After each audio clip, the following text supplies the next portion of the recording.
তো hello guys, আপনাদেরকে আমি দেখাবো কিভাবে জিমের পাসওয়ার্ড চেঞ্জ করে। তো আপনারা ভিডিওটা স্কিপ করবেন না, পুরা দেখবেন। তো চলেন আপনাদেরকে আমি দেখাই জিমের পাসওয়ার্ড কিভাবে চেঞ্জ করবেন। প্রথমে জিমেলে যাবেন,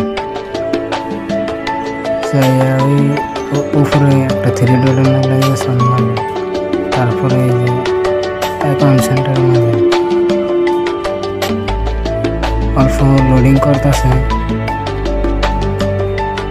করার পরে আপনারা এই লক বিলে লেখা আছে লক প্রোফাইল, ওটার মধ্যে টিপ মারবেন।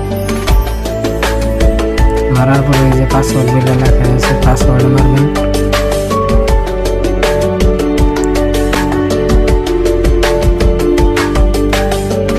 এখান থেকে আপনার ফিঙ্গার দিতে লাগবে, আপনি ফিঙ্গার দিবেন।